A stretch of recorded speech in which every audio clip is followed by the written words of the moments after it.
It's time for Outdoors Bound with George Nolaf. Outdoors Bound tonight, we journey to a place where art and fishing intersect to meet an artist who has spent a lifetime noticing the beauty hidden in the natural world. Our George Nolaf traveled to Gordonsville, Virginia for the story. Usually mix some of the gray and mustard to get the hook colors. Meg Davies finds wonder in the ordinary. The dry flies are ones that I typically gravitate towards as well. I like their textures. A fly, a fish, for most of us, they're things we pass without a second thought. But for Meg, they drive her passion to paint. A lot of where my art comes from is just living life. So if I barely squeeze it, bigger drops will fall out. And Meg Davies has spent a lifetime noticing things and inviting others to notice them too. Actually, one of my mom's favorite stories to tell is from the time I could talk, I would wake up and ask, can I draw now? So I've always wanted to do it, fall asleep with markers in my bed.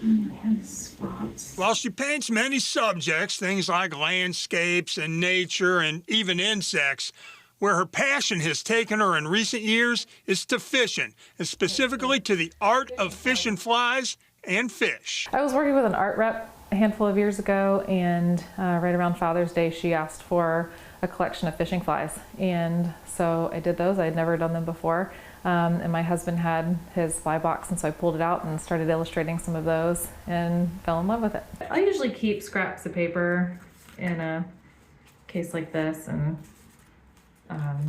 a pen on hand and just whip out some of these. You can see that passion for what she does from the notebooks filled with drawings, some destined to become her next focus, to the paintings she has in progress, to her finished works. What begins as an object, a fly or a fish, is turned into an invitation to see the world through Meg's eyes. And so I do try to keep a little bit of realism to them because they need to be what it represents, but at the same time keeping it stylized, because what I don't want to get into these realistic illustrations of them. I want them to be more stylized. And no matter the subject, the process for Meg is similar. 3 steps. Paint establishes the foundation. You have to get it before the first paint that you put down dries. Then, pen brings out the detail. Finally, color brings the piece to life. I tend to love green and orange just in general, and so I will gravitate towards those without really thinking about it. Meg's paintings celebrate fish, flies, and the natural world, but maybe they're really about something else. Paying attention, looking closer, finding wonder in places we might otherwise overlook. Do you love this? I do, yeah, I do. And I'm doing exactly what I want to do. That was our George Nolaf reporting. Now get this. George tells us that even though Meg Davies loves to paint fish and fishing flies, she doesn't actually fish. She just thinks they're beautiful.